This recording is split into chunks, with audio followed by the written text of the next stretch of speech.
So it was during this period that the first book of C appeared, the C programming language. It was written by Brian Kernighan and Dennis Ritchie, and it was published in 1978, which quickly became the Bible for the C programmers. So in the absence of an official standard for C, this book, also known as K and R or the White Book, served as the de facto standard. Okay. So during the 1970s, there were relatively few C programmers, and most of them were Unix programmers. So by the 1980s, however, C had expanded beyond the narrow confines of Unix. C compilers became available on a variety of machines running under different operating systems, and in particular, C began to establish itself on the fast-growing IBM PC platform. Okay. Now, with this increased popularity came some problems. Programmers usually who wrote in new C compilers, they relied on K and R as their reference. Unfortunately, K and R was fuzzy about some language features. So compilers often treated those features differently. So if you wrote a compiler and if you followed K and R C, you would write it in one way and someone else would write it in a different way. Okay. And another problem was that K and R also failed to make a clear distinction between which features belong to C and which were part of Unix. Okay, since it was built around the Unix operating system. Now, to make matters worse, C continued to change after K and R was published. So they added some new features, some older features were removed, but many compiler writers who directly followed the K and R book didn't know about it.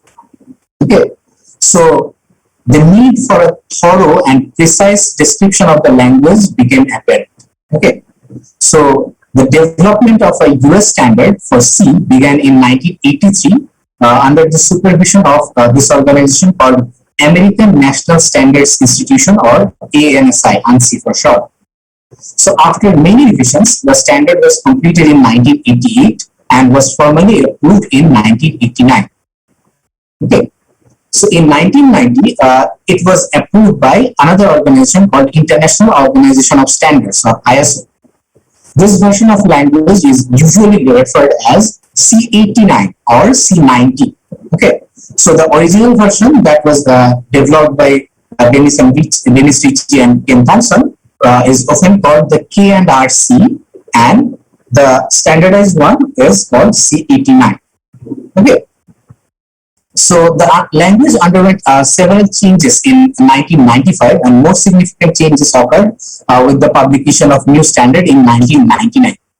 So this language described in the standard is commonly known as the C99, also known as the ANSI or ANSI C. Later, this one was replaced by C11 in 2012, which was again replaced by C17 in 2018, which is the current standard. And inshallah, it will be replaced by C2X in this year, at the end of this year, or in the next year, inshallah. Okay.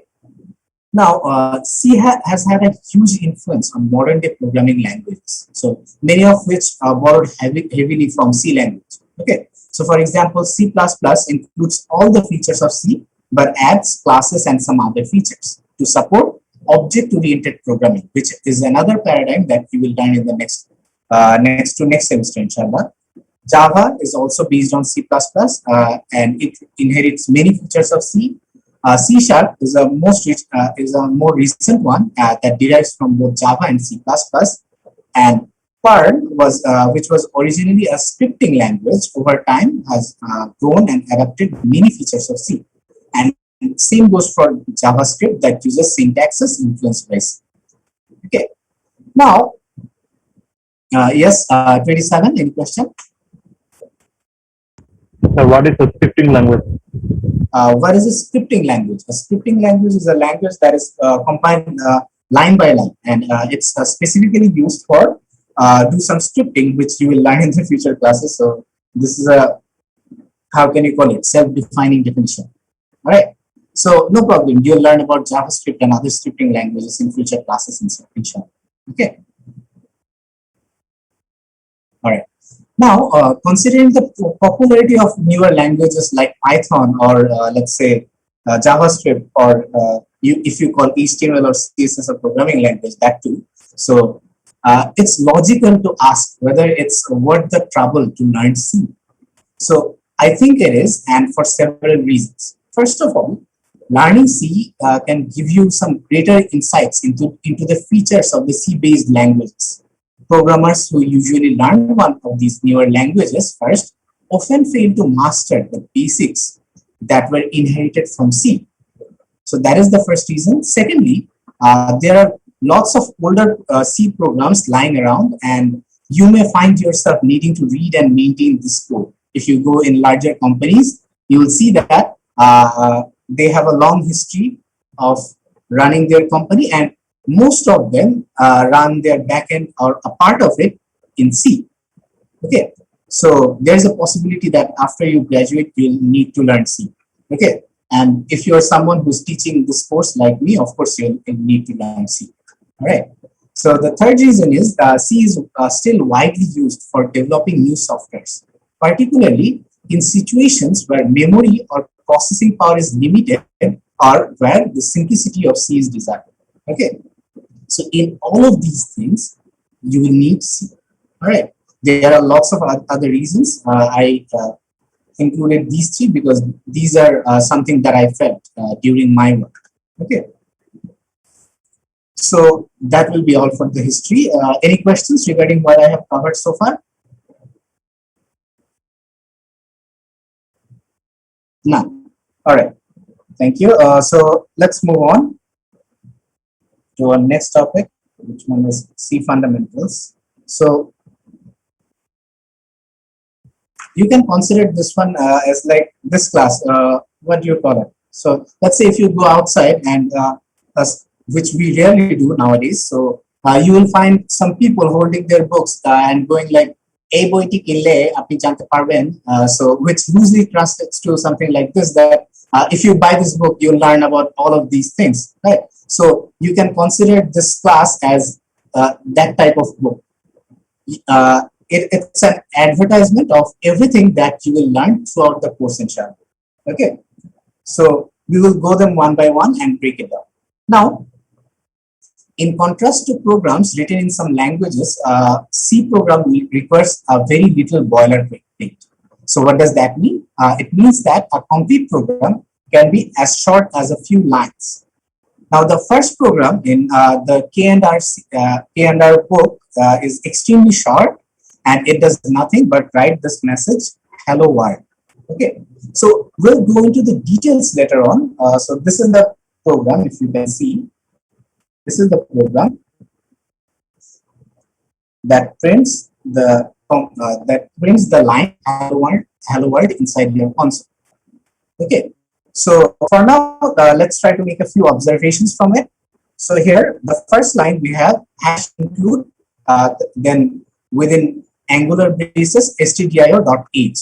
So it's necessary to include some information, C standard input and output library.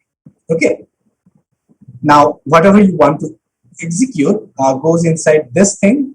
This is called the main function, and it represents the main program. Okay. The only line inside the main program that you can see that executes something is a printf function from a standard input-output library. So the purpose of this one is to display the desired message. Okay, so here we have put the message here. We will go into the details of all of these later on, but please have a look. Okay, so here the \n command that you can see, it tells the printf to advance to the next line after printing the message. Okay, and the line return 0 indicates the program returns the value 0 to the operating system when it terminates. Okay. Now, there are lots of things to unpack here. We will see that one by one, no problem. Now, let's say if we want to run this program, what we need to do is we need to write this piece of code using any editor that you prefer. And after that, let's say we store it in some file and we call it, let's say, hello.c. Okay. So here the name of the file can be anything that as long as it's supported by your operating system. But this extension .c, this is often required by the compilers. Okay. Now, we need to convert the program to a form that a machine can execute. Yes, sorry, 27, do you have a question? 127, any questions? What was the void function in the previous program? I will explain them in a bit, no problem. Okay, all right. Now, we have written our code, right? It's something that we can somewhat understand. We will unpack everything in a bit, no problem. But we need to convert it to a form that our machines or our computers can execute. Okay, so for a C program, that usually involves 3 steps. Okay, so whatever you write, the program is first given to something called a preprocessor. Now, what is the purpose of a preprocessor?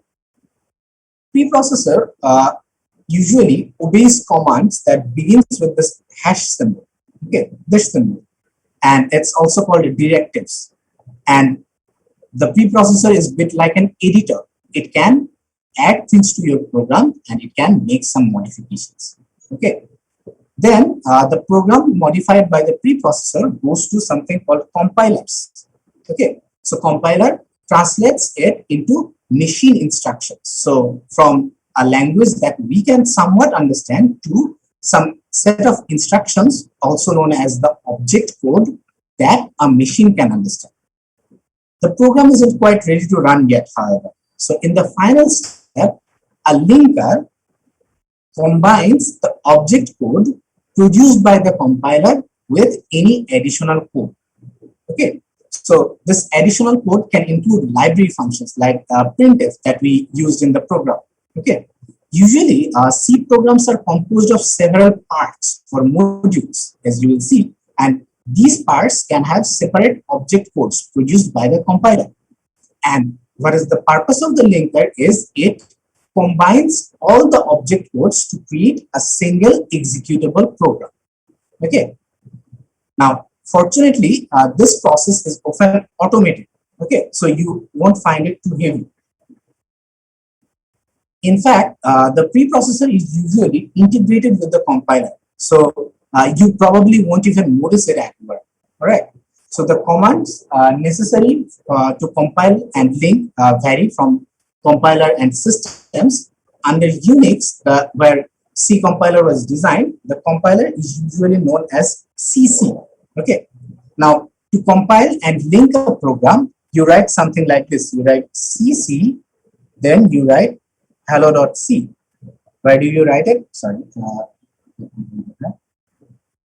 Hello.c. So CC is the name of your C compiler. It's short for C compiler, and hello.c is the name of the file. So what it does is it creates a file. Sorry, it creates a file, and there is an executable program, and the default name is a.out. Okay. So if you run this command in your terminal or in your console where your C compiler is installed, you will get a file or an executable that is known as a.out. Okay. Now, CC has many options, and one of them allows us to choose the name of the file containing the executable program. So, for example, if you want to execute, if you want an executable version of the hello.c and you want to call it hello.exe or something like that, we enter something that looks like this: CC, then minus or the hyphen sign, then we put O, and then we put the name of the program. So this O option specifies to the compiler that the executable file it will create will be named hello. Okay, and the file that it will compile and link is called hello.c. Okay. Now,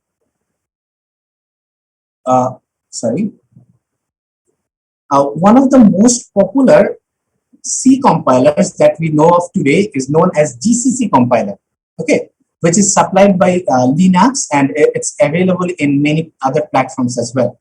Now, using the compiler is similar to the Unix CC compiler. So you write something that looks like this: GCC -o or -o hello, then hello.c.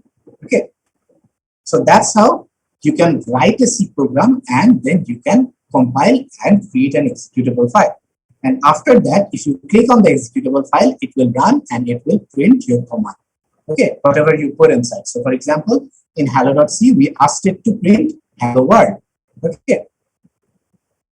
Now, so far, we have assumed that we are using a command line compiler that is invoked by entering a command in a special window, which is called a terminal or a console provided by your operating system. Okay. Now, the alternative that you are more familiar with is to use an integrated development environment, or IDE for short. So it's a software package that allows us to edit, compile, link, execute, and even debug a program without leaving the environment. So all of them can be done in a single environment. And the benefit of using an IDE is that these components that are used to compile, or let's say edit or execute the program, are designed to work together. So for example, when a compiler wants to compile your program and finds an error, it can ask the editor to highlight the line that contains it. Okay. So there are lots of variations among IDEs. So I won't discuss all of them in detail. You can look at some of them on your own. Okay. So the most popular that I see in Bangladesh is called this one, CodeBlocks.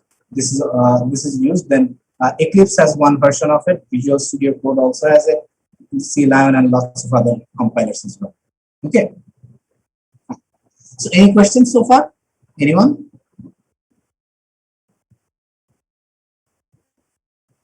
The manual process, can you explain please again? Sorry? The previous slide, sir. The previous Yes. slide. Yes. What is the significance of this slide, sir? I don't understand. Sorry, I did not understand the Significance, question. the significance of this slide. Significance of This slide. But, this slide. yes, sir. What is the objective? What are you learning? What are you learning here? You're learning Yes, how a C program that you write is converted into an executable file. this manual process, right, sir? Yes, it's a manual process, and when you automate it, this is what goes behind. Oh, Okay. So, okay, I understand the question you are trying to ask. That is, why should we learn this manual process, right? Is that correct? sir. Yes, sir. Okay. So, here's the thing. Let's say I'm not trying to undermine someone else. So let's say if someone from some other discipline is taught how to write code and given an IDE and asked to run the code, what he or she can do is he or she can write open code blocks, write the code, press on, let's say, F9, and that will compile and execute the program, right? Someone else can do that as well. Is that correct? So now, what is the difference between you, a student studying in CSE, and a student studying in some other discipline? You know what goes underneath when you press F9, right? That is why we are studying CSE here. Is that correct? Yes, sir. All right. So that is the purpose of this slide. Okay. Sir, Assalamu alaikum. Walaikum assalam. Yes, 108. Sir, what is GCC? So GCC is a compiler, C compiler, that is provided by GNU. GNU is an organization. It's also called GNU. This organization usually provides different types of compilers, not for C, for other languages as well. Okay. So they have written this compiler, which is really popular among every C programmers. Okay, which is called GCC, right? Yes, sir. Thank you, sir. Okay. All right, so let's move on. We will take a closer look at the program that we just wrote, that is hello.c, and we will try to break it down and see how it works. Okay, so what do we have here? Now, the C program, that is hello.c, that we wrote, it can be generalized a bit. That looks something like this. So notice that here we have something called the curly braces that usually denote the beginning and ending of something. Okay. So for example, here these two curly braces denote where this main function that I was calling begins and ends. Okay. So there are few things to unpack here. So the simplest C programs will rely on three key language features. The first one is directives that are editing commands that will modify your program before compilation. Functions are this one that are basically a named block, okay, where we put some statements together and now we want to execute those statements one by one, okay. And then we have the curly braces. The curly braces will, as I have said, it will define where the function begins and where it ends. Okay. So we have three components: directives, statements, and functions. And let's look at them one by one. Okay. Now, first of all, directives. Now, before a C program is compiled, it is first edited by a preprocessor. Okay. So commands that are intended for preprocessors, they are called directives.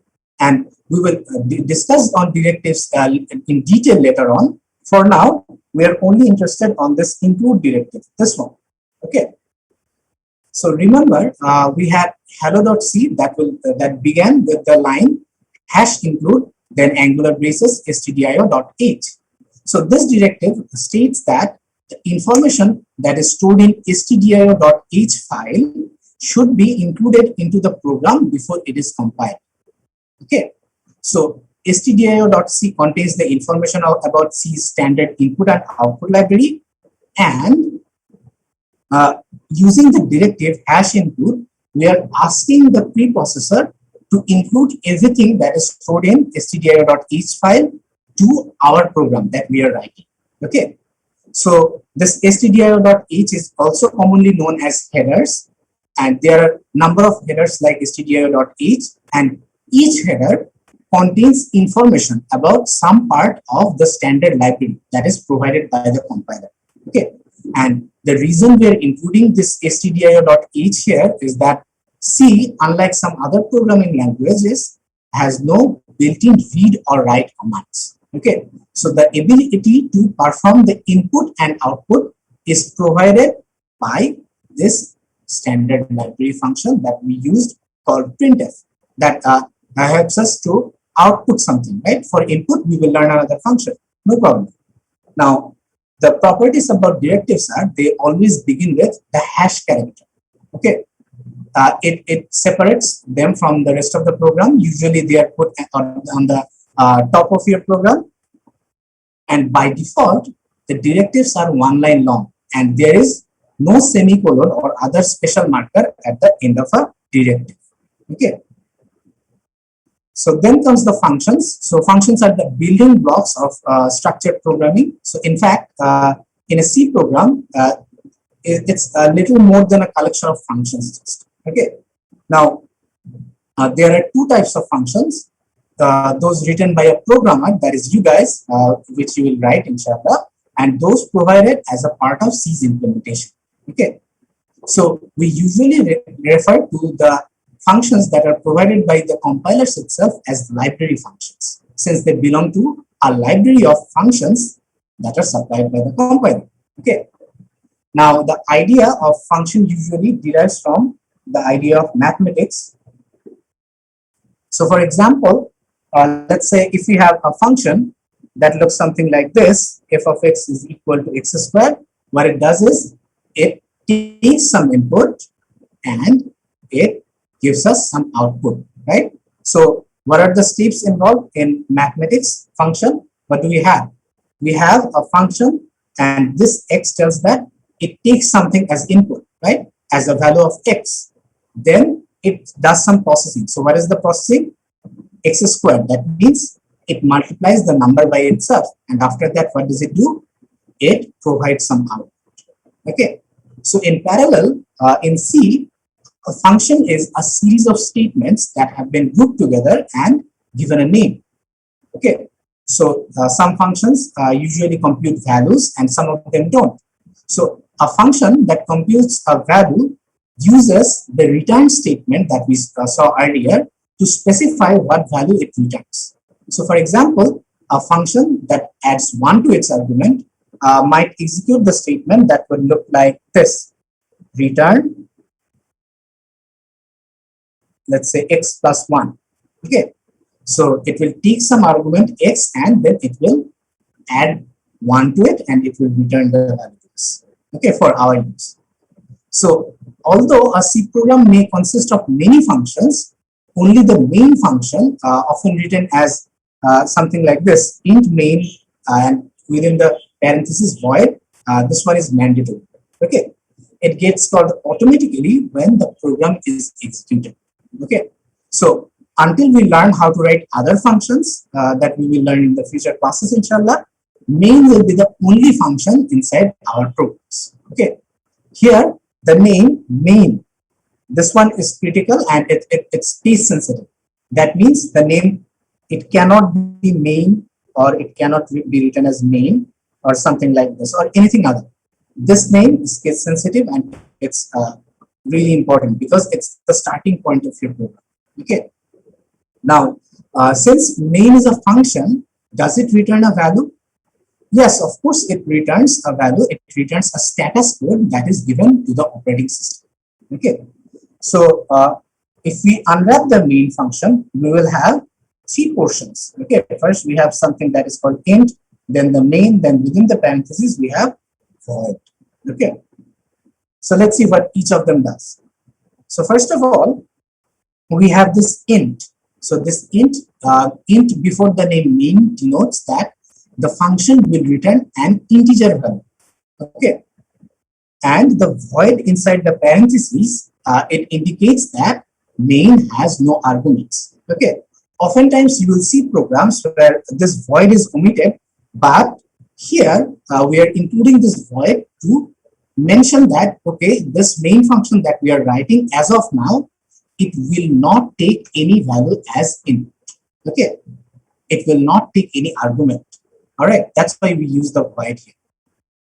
And the statement return 0 that we write inside the main function, it has 2 purposes. First of all, it causes the main function to terminate, thus ending the program. And secondly, it indicates that the main function returns a value of 0. Okay, so we will have more to say about this one later on, but for now, we'll have our main function return the value 0, and this indicates the program was terminated normally. Okay, if there's no return statement at the end of the main function, the program will still terminate. However, many compilers will produce a warning message. Okay, so for now, understand that the return value of the main function is used to indicate the program was terminated normally. Okay, so if I want to explain a bit further, usually what happens is as C was written for Unix, so in Unix operating system, after executing a program, we needed to know whether that program ran correctly or not from outside the bin. Okay, and to do that, this one was introduced, right? This return 0 was introduced. So if the program returned 0, Unix operating system decided, okay, the program terminated normally. And if it returned any value that is not 0, the operating system would understand that there was some error in running the program. Okay, that's why the return 0 statement was used. Okay, so any questions regarding functions? Anyone?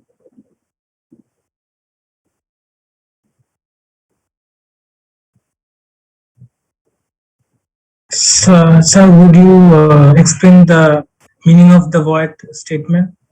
The meaning of the void statement. Okay, sure. So understand that whenever we are writing a function, we are saying that they are parallel to the math functions, right? So what does the math function do? They take some input, process it, and produce some output. Okay. In C, the functions are similar. So they take some input, they process it, and they provide some output, right? Now, to specify that if a function doesn't take any input, let's say we have a function that will print only the statement hello world. Okay, so it will print hello world, right? So it does not need any input. And to specify that, we put this void inside the parenthesis after the main function. Okay, that states that the main function will not take any input. Okay. Yes, so thank you, sir. Yes. The library functions. Library functions are, will you describe it again? Sorry. The library functions. Will you explain it again? Which one? The void function? What is library function? Oh, what is library function? Sure. So the library functions are usually provided by the compiler. Okay. So for example, the function printf that we used, it was a library function. Okay. And the functions that you will write, that is a different that are different than library functions. Okay, that are written by you. You can call it your functions or something like that. Okay. Fine. Sir, Yes. sir, what is the difference between return 0 and return x plus 1 you wrote in the... Okay. So what is the purpose of return function? Sorry, return statement. The return statement No, is sir. used to. Okay. Let me elaborate. Hold on. Sir, Yes. return when should we write return x plus 1? Okay. Fine. So I'm trying to answer your question. Please hear me fully and then ask. Okay. So the return statement is used to return a value from the function, right? So if the purpose of your function is to add a number, add 1 to your argument that you specify, as you will see later on, let's say I will have, let's say, a function that is called f. Okay. So let's say I write a function that is f, and I use this function to add 1 to whatever I provide to it. Okay. So you can consider this one as something like this. Okay. F of x is equal to x plus 1. Now, if the purpose of your function is to take an input and add 1 to it and return the value, let's say if you provided 2, it will return 3, right? So if you provided x, it will return x plus 1. For writing this function, you will write return x plus 1, right? But in the main function, as I have said, the return statement has special purposes. The first one was terminating the program, and the second one was to denote to your operating system that the program terminated properly. Okay. So in that very special case, for the main function, I will write return 0, because returning 0 value from the main function indicates that the program terminated normally. Okay. Yes, sir. So any return statement is useful for in their purpose based on how we use the function for, and the main function return 0 statement, it's a special one which is used to indicate whether the program terminated properly or not. Okay, that is the difference. Yes, sir. Thank you, sir. Okay. So let us move on to statements. So a statement is a command that is executed when a program runs. Okay.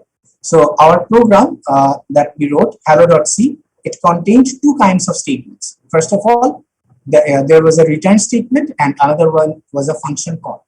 Okay. So what do we mean by return statement? We have said already. We have given one idea. Again, everything that I am teaching here, you will get a great detailed explanation in later classes, inshallah. I am just giving you an overview. Okay. So the return statement we saw earlier, and what is the function called? So asking a function to perform its assigned task is known as calling the function. Okay. So for example, the line here that is printf, and there's a statement.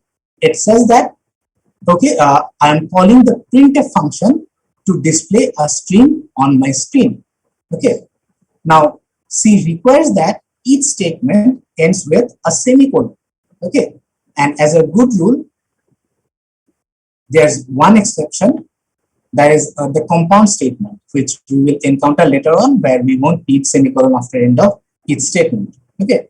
Now, moving on, the semicolon usually shows the compiler where the statement ends. So, since statements can continue over several lines, it's not always obvious where they end. Okay, that's why we use semicolon.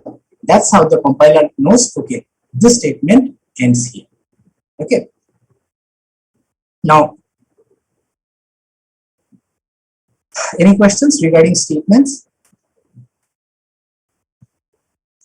Anyone? No. Okay. So, printf, What is compound statement? we will learn that in future classes. No problem. Okay. Yeah. So, printf is a powerful function that we will explore in detail later on. So far, we have used it to display something that is called string literal. Okay. So, string literal is basically a series of characters that is enclosed within the double quotation marks. Okay. So, when we call the printf function to display a string literal, it doesn't show any quotation mark. It will only show what is inside the double quotation mark. Right? So, for example, we wrote the statement hello world inside the quotation mark. So, notice how we wrote the function. So, we wrote printf. Okay. So, here F stands for print formatted. Okay. What is the purpose of print formatted? You will see later on, inshallah. But for now, understand that we have this function printf, and inside the parentheses, we have these double quotations, and inside it, we have the string literal that we want to print. Okay. Here you can see another special thing that is called \n. The purpose of this one is to advance to a new line. So whenever you're outputting something inside your console and you finish printing and want to go to the next line, we include this \n symbol. Okay, this is called the new line character, and without it, the printf function would not advance to a new line. Okay. So to illustrate the point, so let's say if I have,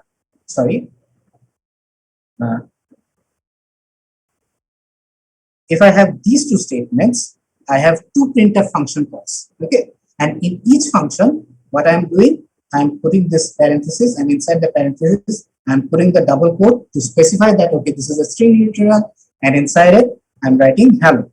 Okay, so then after that, I have put another print statement which prints a space, then word, then \n. Okay, now if I execute this program, what will happen is hello will be printed inside my console.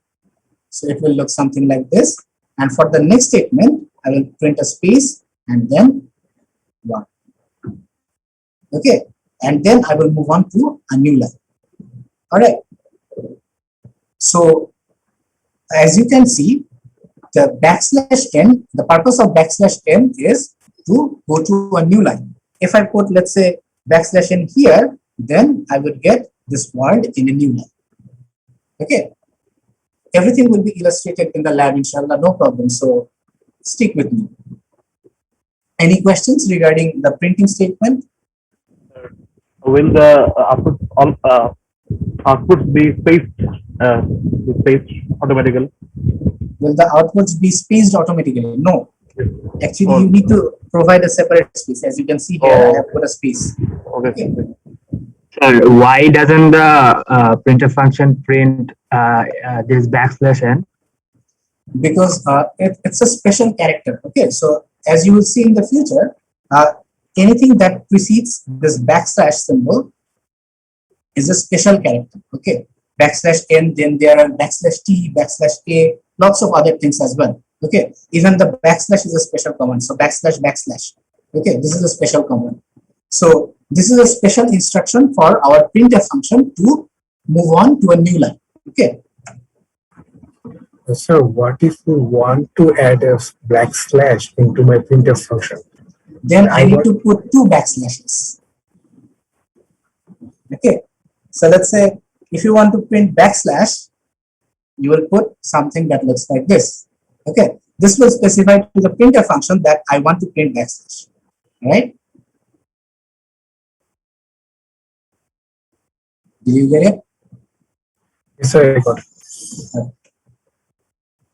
Sir, why are we using parentheses and double quotation together? Is there any other purposes of double quotation other than parentheses?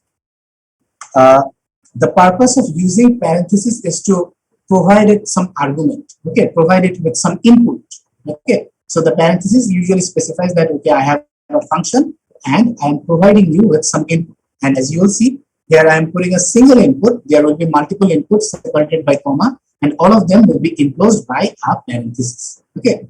So the significance of parentheses is to specify that, okay, this is a function, and the second thing is I am passing something to the function. All right. If I don't want to pass something to the function, I will simply put the two parentheses. Okay. And inside the parentheses, I will put nothing. All right. And regarding the double quotation, the purpose of double quotation is to signify a string literal. Okay. So whenever I want to specify a string literal, that means the string, whatever I write, I want to display it as is, then I will put this double quotation marks. Okay. Okay, sir. Sir, Yes. sir, how does the printf function return its value? Like return its output? That like does it have a own return function of its own inside it or something? Of course it does. Is it? So I believe there are some people who have studied ICT, right? Yes, sir. And in ICT, you learn this printf function, and you're feeling bored as I speak. So let's say if I write something like this, for those who already know, okay, I would have asked this question later on, but for those who already know about printf functions, let's write something like this.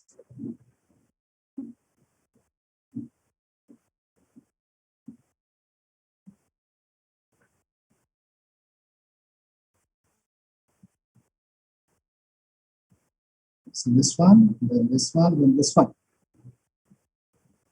Okay. So those who already know about printf functions, can anyone tell me what is the output for this line if I execute this line without executing the program? Of course.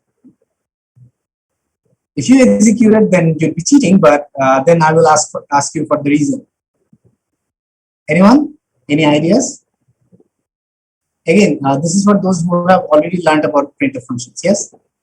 So this will give an 1 in return? No, it won't. 12, I guess. What will be the output in the command line? 12, I guess. Yes? Sir, output will be integer number. Yes, of course output will be integer number, but what will be the exact output? 12, 12. Not 12. Printf 12. Printf 12, no. Not printf 12. It's a printf 12. Printf 12, again wrong. The 12 will be printed 3 times. No. Everything except the initial printf. No. 12%? It will print something that looks like this. 1, 2, 2, 1. Okay.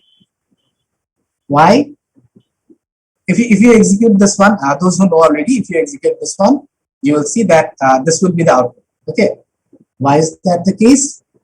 You will learn it when I or someone else teaches you about functions and their return types.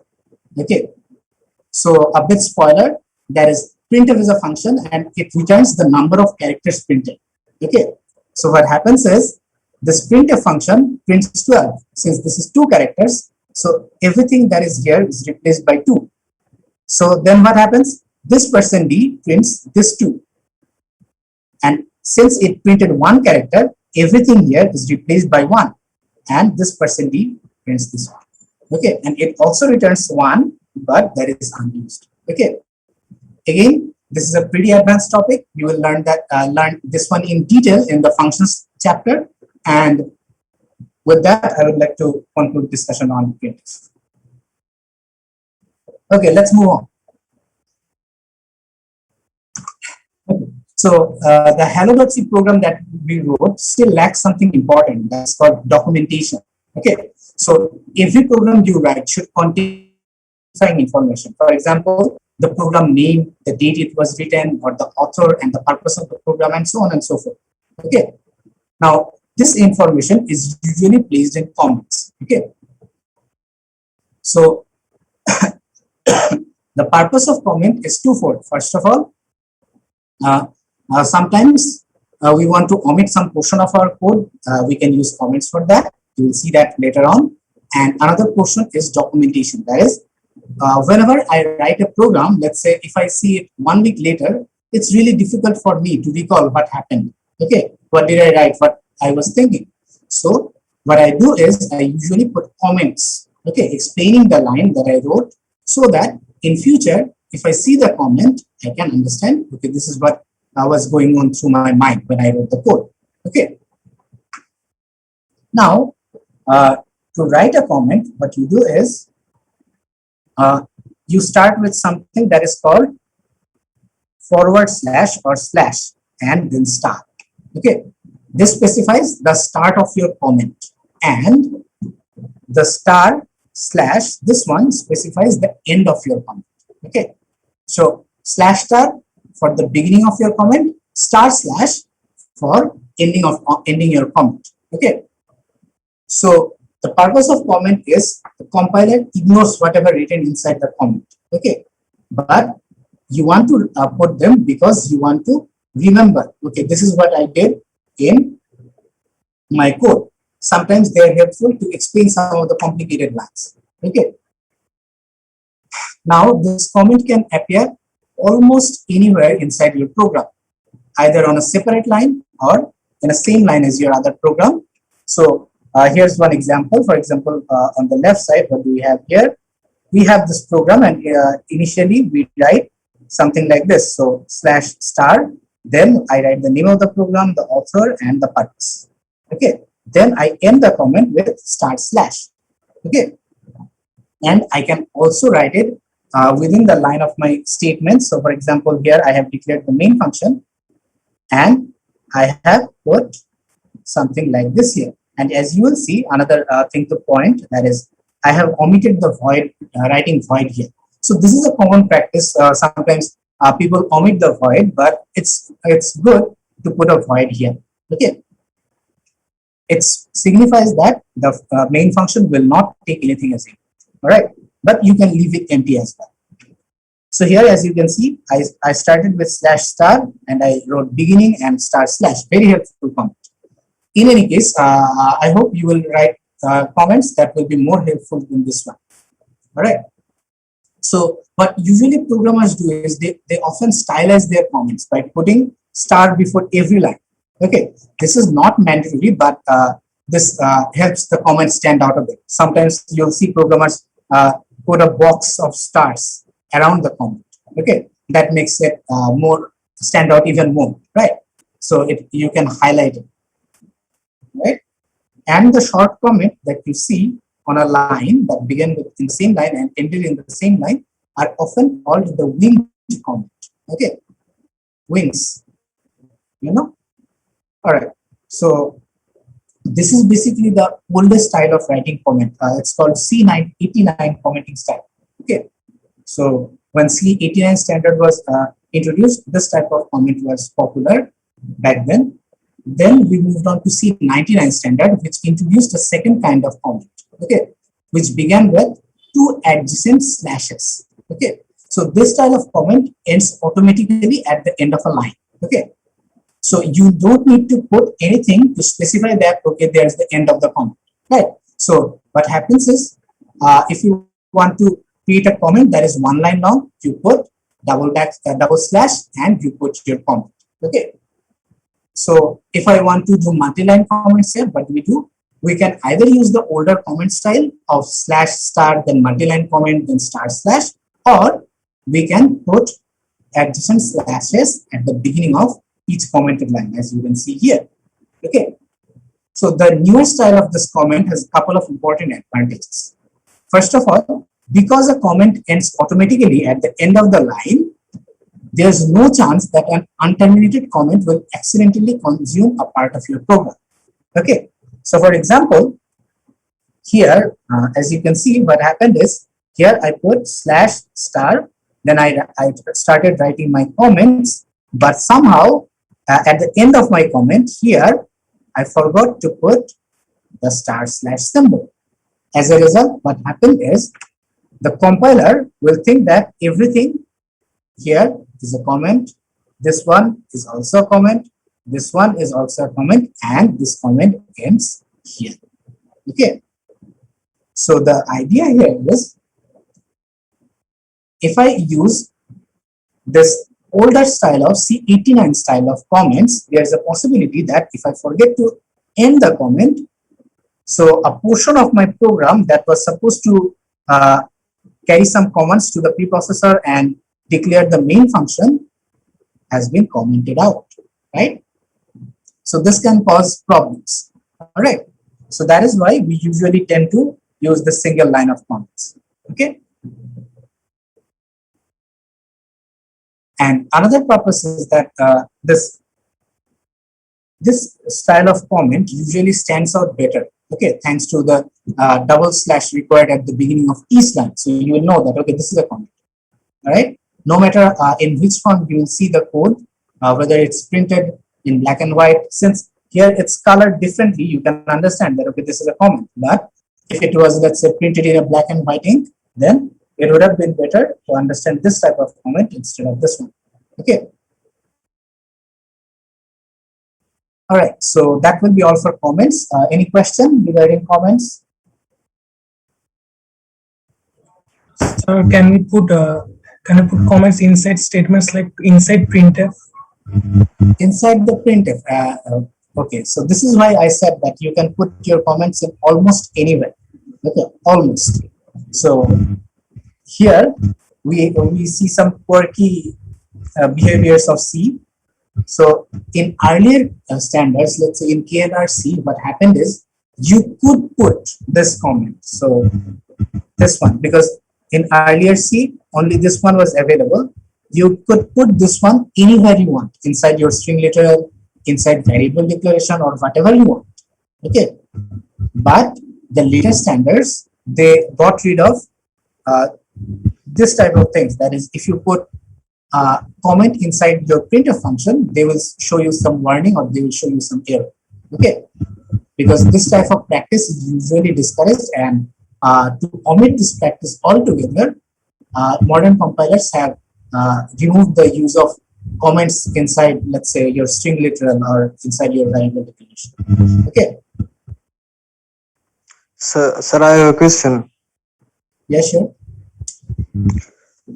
Sir, is commenting is including an input-output function?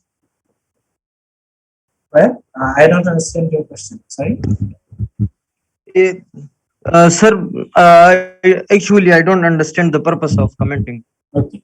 So the purpose of commenting is to, the one purpose of commenting, that is for documentation. Okay. So let's say I write a huge code. Okay. Let's say I have thousands of lines of code. Okay. I write it today. I know everything, every steps, and I write it today. I have written it today. I execute it. It's done. All right. Let's say if you see that code after 1 month, it is likely to happen that you will forget some part of it, right? Yes. So what programmers usually do as a good practice is that they put comments after some of the lines. Let's say there are 3 or 4 complicated lines which require, let's say, lots of calculations or lots of thinking. What they will do is they will put comments before or after that line explaining what happened there. Okay, so that after 1 month, if I see that comment, I can remember, okay, this was my thought process when I wrote this line. Okay. Yes.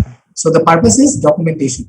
Obviously, it's not mandatory to put a comment inside your code, but again, it's a good practice. All right. Okay.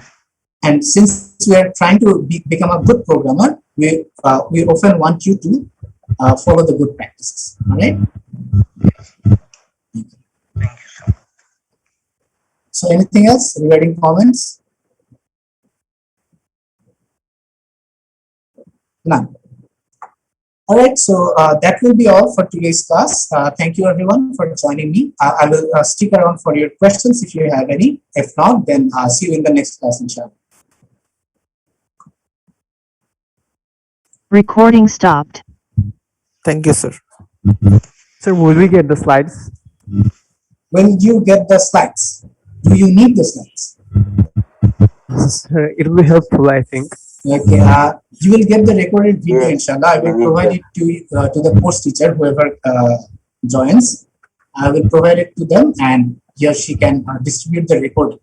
Okay, recording session. The slides, it's actually not necessary because everything that I taught, you can find it in any C programming book you want.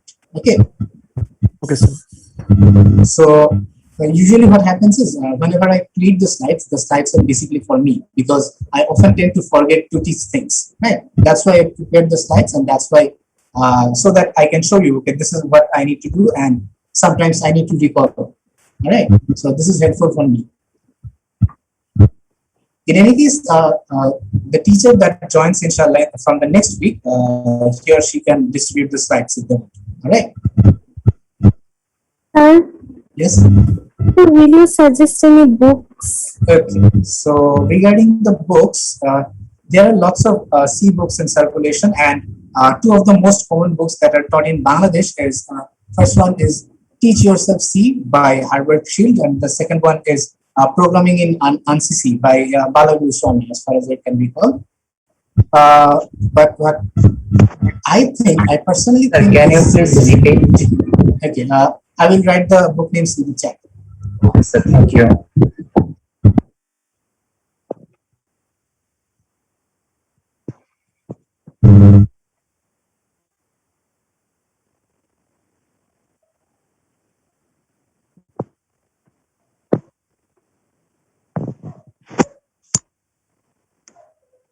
So I have written the name of the two books that are usually taught in Bangladesh for C programming, but my suggestion is you can get any modern books. Like there's one book called Modern C, okay, and that is a bit better than these two. However, you can follow these two. That is no problem. As you can understand by the name, Teach Yourself C is basically teaching yourself C. Okay, so you can go through the book and you can teach yourself C. Yes. So what was the name of the third book? The third book I usually recommend, it's a bit advanced, but the book I recommend is called Modern C. Okay, Modern C, and okay, let me write the name as well. This one. Okay. If you Google, you can see lots of books available on C. Okay, even you can find the K&R C as well. Right, the original programming Bible. You can find that one in Google as well. But my suggestion would be, if you get any recent book on C programming, you can read that one. Okay, what happened is this. Sorry, the Teach Yourself C book and the Programming in ANSI C book, they are a bit outdated because they follow the C99 or C89 standards even. So, and oftentimes they mix between standards. Okay, what happens is they will explain one feature of, let's say, C89 and another feature of C99 without making any distinction. And as a result, whenever you write the programs, you might not get the desired result. Okay, so that's why I usually suggest the students to get a relatively new book. Okay, a book that has been published recently, let's say in 2015, after 2015 or something like that. All right. So I believe that will be helpful for you. And even then, you can follow the books that I suggested. But in general, the internet is your book. Okay. Sir, is it enough to follow one book? I wouldn't recommend it for C because there are lots of things that are missing in one book. Okay. So if you can find a good book that contains everything, then you can follow one book. For example, from my experience, the Modern C was more complete than the previous two books. Okay, that's why I suggested that. Is this course only going to be about C? This course is about structured programming, but we will learn structured programming using the language C. Okay. Okay. The language, the purpose is twofold. First of all, we want to learn structured programming, and C is one of the greatest examples of structured programming. And the second thing is C is useful for many other purposes as well. For example, when you go to study operating systems, you will see that everything is written in C. Okay, so it will be helpful there, inshallah, as well. Okay.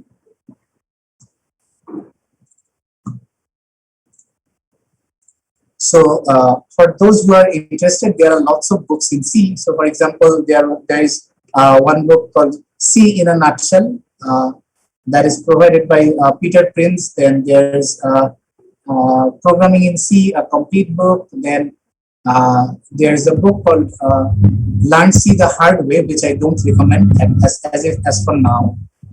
Then you can of course go through the original book by K&R, the ANSI C programming language. Then there's Get for C by David Griffiths. There are lots of books out there. Okay. Harvard Shea also wrote another book, C the Complete Reference, which is also known as C the Complete Bullshit. But in any case, that exists.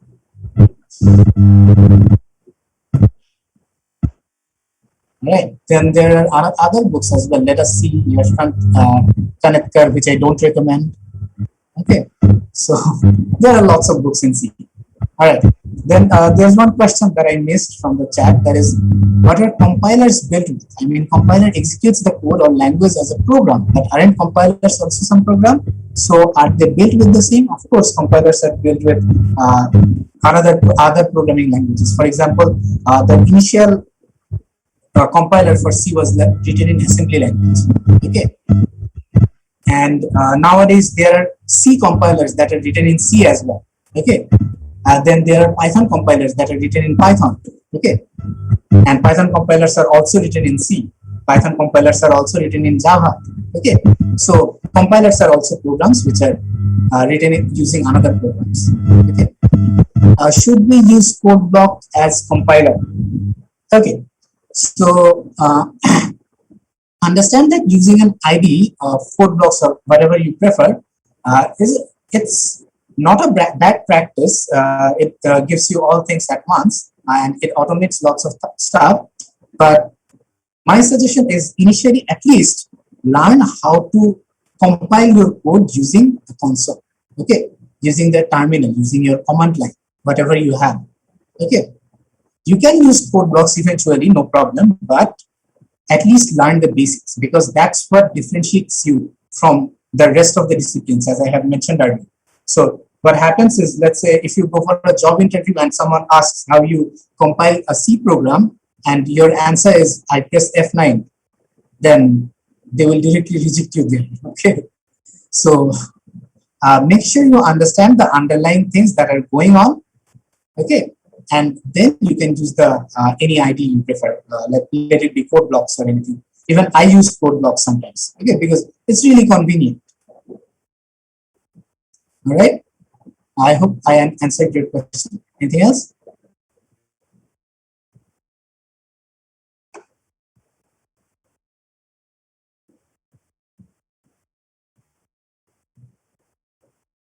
Okay, so thank you everyone. I'll be ending the meeting. That will be all. I will see you in the next class, inshallah. Sir. Yes, yes. Sir. 115. Attendance given. Oh, the attendance. Okay, so I have this automated system that takes the attendance. Okay, I don't need to take the attendance manually because I have some systems underlying which will take the attendance and it will track when you enter the classroom, when you leave and everything. All right. Okay, 158. Anything else? Or were you asking about the attendance? Sir, actually I was asking that prefer a book which is already available on net. That would be better for us. Because okay. Yes, sir. Okay, so you can go for teach yourself C if you want. Okay, but be careful. There are lots of mixed standards. You might not get the output that you want from your C program. Okay. Okay, sir. But please write. it's a good start. box. Yes, sir.